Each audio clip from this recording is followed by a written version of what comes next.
San Antonio Spurs season may be over, but the Spurs content never stops. What is up, San Antonio Spurs fans? Welcome to TSR Sports. What an exciting time to be a Spurs fan. Yeah, I know we went 35 and 48 and lost in the play-in. By the way, yours truly said they go 32 and 36, so pretty much nailed it. But Greg Popovich got the all-time wins record. We med said play-in. And we still have a lottery pick, nice overall, so a lot to build on. A fun time to be a Spurs fan indeed. I'm going to give a letter grade to each player you see listed here. Give my thoughts on each. While I'm doing so, drop a comment down below. Drop a letter grade for each player. Any player that's leaving that you'd like to see come back, or any player that's here you'd like to see go. Hit that thumbs up if you like to help support a fellow San Antonio Spurs fan, and subscribe for more Spurs content. So let's get into it. It's not time for the good, the bad, and the ugly. We're just going to be doing letter grades today, and starting off with NBA All-Star Dejante Murray. I gave Dejante an A. I thought this was a fantastic season for Dejante. I mean, the numbers are ridiculous. 21.1 points per game, 8.3 rebounds, 9.2 assists, a league-leading 2 steals per game. I just really like what we saw from Dejante. Unfortunately, at the end of the season, he did deal with a respiratory issue. I don't know if that affected him in the playing game we lost, but still a lot to build on. And a lot of the Dejante naysayers that were saying, trade him and picks for Ben Simmons, have kind of quieted down. Can he be the number one guy next season, continue to maintain a 25 point per game clip like he did after the Derek White trade? I don't know. I don't think we need him to be. I want him to be the ball distributor. Yes, be a scorer, second option, maybe a third option, play defense. He probably should make an all-defensive team this year, but still, this is a great year for Dejante and a bit of a breakout year, and I hope it continues to prove. What's the ceiling on Dejante? I don't know, because I didn't think he'd average the score or continue the scoring that he did this season, but he's exceeded my expectations, and maybe he could be a 24, 25 point per game guy while dishing out the assists. Time will tell. Up next, Devin Vassell. I thought Devin had a really good year. I'm going to give him a B+, a little inconsistent, like really most of our team. You know, he'd have a good game, then a so-so game, then 2 good games, and 2 so-so games. But I like what I saw with Devin creating his own shot. That's the thing I think I really saw the biggest jump from last year to this year, his ability to just create his own shot, cause some separation, pull up a jumper in the paint, just outside the paint, baseline, whatever it was. He really just was being able to, something just kind of broke out a little bit. And speaking of breakout, he scored 23 points in the playing game, was nailing a ton of threes, and I have to wonder, can he take that momentum on the biggest stage? You're on ESPN in the biggest game of the year, lose and you go home, and he stepped up and had career-high 23 points. Could that be kind of a breakout moment and carry into next year for Devin Vassell? He's got the 3 game, he's got defense, and he's shown his ability to finish at the rim much better this year as well. I think he's got a very high ceiling. What will it be? 18 points per game, 20 points per game, maybe more? Don't know, but I like the direction he is going. Up next, Kelvin Johnson. The opposite of a breakout game would be the first half Kelvin unfortunately had in the play-in, where he missed all of his shots, I believe, like 0 for 7. That being said, I thought Kelvin still had a good year. I gave him a B+ as well. He also showed us an ability to create his own shots, be a much better three-point shooter than the previous season. I still think, much like Devin, struggles with inconsistencies, but he averaged over 20 points per game after the Derek White trade and finishing at 17. And I figured that's what Kelvin Johnson could be, a 20 point per game or more. Maybe he could be the leading scorer for the Spurs next year as he continues to develop his game. He's only 22. We got to remember, Jaunty Murray makes his first All-Star team in his 6th year. Yes, I know he missed a year because of the ACL, but still, it's officially his 6th NBA season at the age of 25.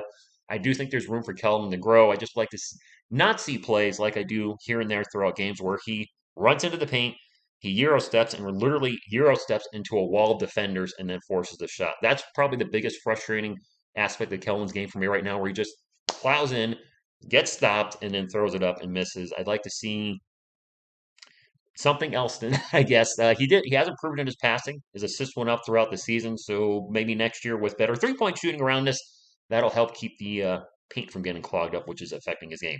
Up next, Dougie McBuckets. I know some of y'all are going to like this, but I'm giving Doug McDermott a C. A lot of it has to do with he just came in and didn't exceed my expectations, didn't fall below them, but just he was a scorer, a 3-point shooter, and that was about it. He missed a ton of time because of injuries. He had 2 different knee injuries this season. He had an issue, I think, with his tooth that cost him a missed game, and they had the sprained ankle, which cost him multiple games at the end of the season. He missed over 30 games. And originally, I thought Doug McDermott would be a guy that probably comes back next year, and the Spurs may look to trade Josh Richardson. And that script has flipped for me. I could see the Spurs keeping Josh Richardson until next year. And I think they could shop Doug McDermott. I'm seeing a lot of websites saying, hey, you know what, while we need 3-point shooting, Our defense is terrible. And in that Pelicans game, we got out rebounded by what Spurs fans? Like 20 boards? Wasn't it like 52 to 31 or something ridiculous? Doug is a starter. He's a starting forward. Him and Keldon, I guess you could also call them both hybrid 3 and 4s, as they're both kind of playing power forward, small forward. And Doug has only given us 2.3 rebounds. We need somebody out there that can grab boards. We give up so many second chance, third chance opportunities. I like Doug. We need a legit 4 in the starting lineup. I'm fine with him coming off the bench, but as a starter, not going to work. And the recent starting lineups of Dejante, Devin, Kelvin, Primo, and Jakob just too darn small, which is why we're getting killed on the boards too. So I like Doug, giving him a C. I wouldn't be surprised if he doesn't come back next season. Speaking of Jakob, turtle power exceeded all expectations, especially with the contract that he has. Jakob, I gave an A minus. The only thing I don't like about Jakob's game is the occasional softness in the paint. When he's open, he can throw down a thunder dunk of justice, and it's just Olay. And sometimes those Olays get blocked. And look, the game is not all about dunking, but it is the highest percentage shot in the NBA. And we know he can dunk. He's tall enough to do it, that's for sure.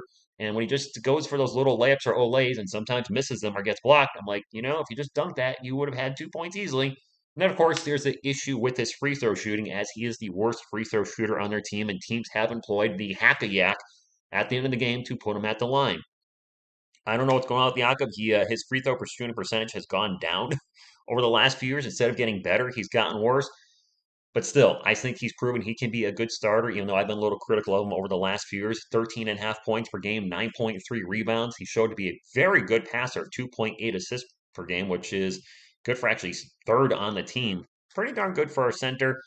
Will we trade him in the offseason? Some people think that could happen. Could trade him and a pick to try to move up in their draft. I don't know. But he's definitely outplayed his contract. And that's really the biggest thing you can ask of any player is just play up to your contract or exceed it. Don't fall way below it. Let's not be paying you $45 million and have you throwing up bricks and turning the ball over left and right. Anyway, if you only knew the power of the dark side. Lonnie Walker, what a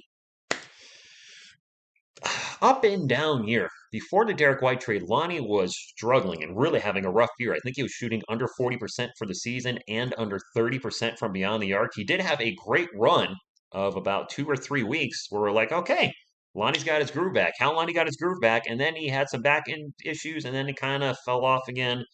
And I'm going to give Lonnie a C plus. Showed us a great ability to create in the paint, be athletic, highlight real tight moves, but he was so inconsistent. And we can't forget how much he struggled to start the season. And then at the end of the season, a lot of the momentum went away. And I don't know if the Spurs are going to bring him back. This is a really interesting spot for the San Antonio Spurs and Lonnie Walker. His contract's up. I believe he's a restricted free agent, which means if a team offers him 3 and 30, we can match that, and then he stays with the Spurs. If the number's a little too high, if a team offers him 3 and 45 million, I don't think the Spurs will match that. I wouldn't be shocked if the Spurs draft a guard in this draft if they use all 3 of their first round picks. I don't know what's going to happen with Lonnie. Every year we say, this is the year, this is the year, and we had that 2 or 3 week run, but most of the season was just, I'd like to see him stay. I do think he still has a lot of potential, but potential eventually you got to cash in on that. So I don't know. I'm just a lost words for Lonnie because I do like him. He's a fun player to watch. And I just feel like every year with Lonnie Walker, I'm saying next year is the year. And I'm kind of doing it right now. Like, well, maybe next year is the year. At some point next year, it has to be now. Josh Richardson. I'm going to give, his short time with the Spurs, I'm going to give him an A minus. Yes, he only played in 21 games and he had sporadic minutes and sporadic starts or bench appearances in the first few weeks, but he was our best three-point shooter. I'm not counting Jakob Poeltl's 100%. He was 1 of 1. Come on, guys. Don't hashtag me down in the comments. But he finished at 44% and played solid defense. Really was a big surprise. I didn't expect anything out of the Derek White trade with Josh Richardson, Romeo Langford in the first round pick, and then the possible pick swap or the pick swap in the future in like 2020 or whatever it is. And he's really played well, and I like, I think I like having a veteran on the team. And I think Josh Richardson could stay with the Spurs next season, maybe even get extended. So all I gotta say is just, keep up the good work, man. And he's a phenomenal free throw shooter, 95%. So at the end of the game, a player that you're not afraid to have out in the lineup. Up next, Trey Jones, a player that I was a little lukewarm on for a lot of the season. But you know what? Trey showed us that he is a good solid point guard. Yes, he's undersized. He's like 6'1", and he struggled a lot from beyond the arc, but did get better at shooting threes near the end of the season, and he's still very young. As a backup, give him a B plus. Played in 69 games. If he comes back next season, I'm not against it. And he showed he can run the team as a spot starter. So he really impressed me, surprised me a lot.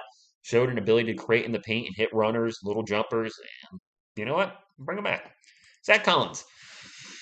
We have to remember Zach Collins did not play for almost 2 years.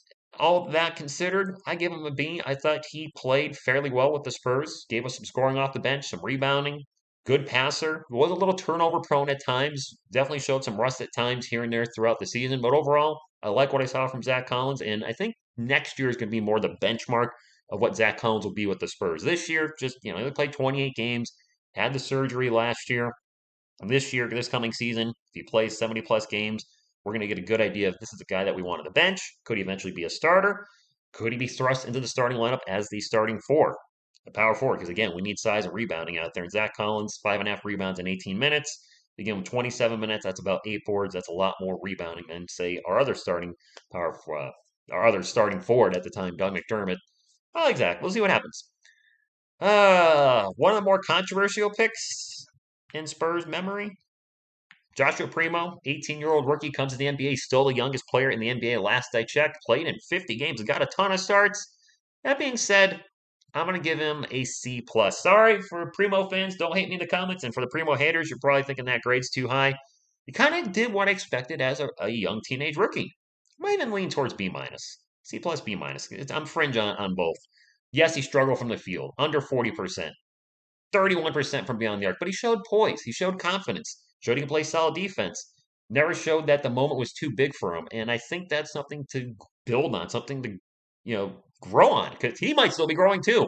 He could be 6'8", 6'9" when all is said and done. So I don't know what the ceiling is for Joshua Primo. There's a lot of good things you see in his game. And even when he's having a bad night shooting, not afraid to shoot, he has showed us, much like Devin Vassell, showed us an ability to finish at the rim, which we didn't really see at the start of the season. So if he has an inside-outside game, it could be a really fun, exciting, and solid scorer and defender for the Spurs, but he's still young. And next year, probably not going to let us know what really happened with him. I think year 3 we're going to know. Or maybe next year we will. I don't know. Hope not. Hopefully next year is the year he breaks out. But I think there's a lot of potential with Joshua Primo, but his rookie season, I'd say it was above average, which is why I gave him a C+, fringe B-. But the shooting woes were definitely there, but those were also expected. Up next, KBD. He is a fantastic role player, but that's primarily what I think he's always ever going to be for the Spurs if he sticks around next season. I gave him a B-. He had a couple excellent games. He scored 20 against somebody I don't remember. Then he torched the Lakers where he didn't miss a shot for like 30. He's a really good player to have on your bench for that 10th to 12th spot where he can be a key piece to come in and maybe help out a little bit off the bench, or if you need a spot starter, stick him there. Aside from that, though, will he be a starter with the Spurs? No, I don't think so. But I like him. And if he sticks around, hey, great. Jacques Landale, an interesting rookie season as he was injured a lot, had the concussion issue, health and safety, just in and out of the lineup here and there. I gave Jacques Landale also a B-. He gave us instant offense in times and really made us go, wow, this guy should be getting like 25 minutes a game. And then other games he disappeared and looked slow on defense, just a little bit inconsistent, which I could say about pretty much the whole team. Will he be back next season? I don't know. You got Jakob Poeltl, Zach Collins, and if they draft a center, if the Spurs get a top 3 overall pick, there's no doubt in my mind they're drafting a big. That could cause Jacques Landale to not have a spot and maybe go back to Australia or try another team in the NBA. But you know what? He gave us some really good moments, so time will tell on him. Am I saying time will tell a lot? I hope not. Joe Mama. That's not the best picture of him. Anyway, gave him a C. Played exactly like I thought a second round pick would get, and played limited minutes, struggled from the field, but hit some shots here and there. Really struggled from the free throw line, which I was surprised at. Was he a bad free throw shooter in college? I don't know what's going to happen with him next year. He might be on a 2-way, might be go to the G League. I don't know. We're going to have, if we draft every pick we have next season, we're going to have 4 rookies on the team. I can't see that happen. That can't happen. We'll get back to that in just a moment. Devontae Taycock. I gave him a C. I thought this was pretty much, an average year for what you would expect from a player that's bouncing back and forth between the G League and the NBA. But if you look at his stats, just to play hypothetical fun for a little bit here, Spurs fans, he averaged 8 minutes a game. Times that by 4. Okay? Spare along some here. Times that by 4, 32 minutes a game, starter minutes. That's 12 points per game, 11 rebounds, which we certainly need, plus 2 steals and 2 blocks. So when he was in there, yeah, it may have been mostly garbage time. It was actually fairly effective. Will he be back next year? Doubt it. It's fun saying his name, that's for sure. Last but not least, there's no stats up there because he barely played. Romeo Langford. Nothing against Romeo. He's shown flashes in the very little we got to see from him, but I'm giving him a D minus based on the fact he was always hurt. He was always hurt. He came to the team, he was on the injury report, played one game, was back on the injury report. He was on the injury report pretty much every game this year, except I think for maybe the final game, the play-in. And I don't care how much potential you have and how good you are, if you're always hurt, you're not helping the team. My San Antonio Spur of the year. I mean, the only all-star we had, led the team in scoring, assists, steals, was our second leading rebounder, just did a little everything. He was a Swiss Army knife. Just congratulations to Dejante, a fantastic season. And I do think Spurs fans were one player away, one solid, maybe an all-star, or just a really, really good player away from being a playoff team again. I know we were a play-in team. When I say playoff, I mean top 8. I do think we are a superstar type player and a very solid player off the bench away from being a NBA Finals team again. And when I say superstar, I'm talking about some of the legends we've had, like a David Robinson or Tim Duncan, that type of player. And then if we can find another Manu Ginobili type player to come off the bench, my goodness, we are set. But I think we're 2 players away, 1 starter and 1 bench player. Some people may say 2 starters. Some of you might, after seeing Kelvin in the playing game, maybe say, you know what, Kelvin's not the guy. Maybe you don't feel Devin's progressed enough, even though he's only in his second year. But I feel like we're close. We're close. We're moving there. We have a lot of draft picks. Which, speaking of Spurs fans, that is what is up next. The NBA draft. That's the next thing to look forward to. That's not until June. We have 3 first-round picks. And as the shooting of this video, season was to end right now, we have the 9th pick, the 21st pick, the 24th pick, plus we have the Lakers' second-round pick, the 38th pick overall. So 9, 21, 24, and 38. I don't want the Spurs to draft 4 guys. That just seems nonsensical. We would have to probably cut some people on a roster to make room for all these draft picks. And being Spursy the way they are, most of these guys would go to the G League. The only guy that probably wouldn't go to the G League is a top 10 pick. But then again, maybe they would, who the heck knows, with our Spurs. I'd like to see them trade either the 21st or 24th to try to move up. Maybe trade the 24th, pick to the team is picking like 17th and say, hey, well, or 18th. I don't know how much a pick swap is worth, but just to move up a little bit. Or maybe they trade a player and a pick. I don't know what they're going to do in the offseason. They surprised us this season, trading Derek White for Romeo Langford, Josh Richardson, and a first-round pick. Trading Thaddeus Young and Drew Eubanks for we traded DeMar DeRozan. We have so many trades. I'm getting messed up. DeMar DeRozan for Thaddeus Young, Al-Farouq Amino, and I think like a second-round pick. And then we ended up trading Thaddeus Young and Drew Eubanks for a first-round pick. We made a lot of trades. We also traded Bryn Forbes for like a pick way out in the future. A lot of trades this year. I'm probably forgetting another one. But the Spurs front office finally Pop in the front office. Brian Wright finally just made some moves, and I think they were good moves. And we have some good core players. I do think Jaunty Murray, Kelvin Johnson, Devin Vassell really could exceed in starter roles. Joshua Primo, jury's out, too young. Jakob Poeltl, I think he can be a very solid starter. He needs help. I think that's one thing that maybe I need to give credit for to Jakob throughout the season. He's played, I'm going to put him up here. Jakob, I'm talking about you. Played very well for us, but I think I've neglected the fact that he, at a lot of the time on the court, was the only big out there. Usually had 4 guards or 4 guards / forward / wings, whatever you want to call them, as position seems to be less and less an important thing in the NBA. Just be a body out there, but just only one legit guy. And a lot of you have said, it's a small ball league anyway, but I don't know. The way we got killed on rebounds, and we have to remember, there's small ball where you have a center and guards and forwards, and then there's the Spurs small ball where you have Jakob Poeltl, and then Dejante, Devin, Kelvin, and Primo in the starting lineup, and they're all like 6'4", 6'5", 6'6", when the average height in the NBA is like 6'7" or 6'8" these days. So I'd like to see him get some help in the starting lineup. And I think that would really help his game a lot. Will he get one in the draft? I don't know. If we draft a guard, I will throw something. I don't know what. But to close, Spurs fans, what's your thoughts on the season? Are you happy?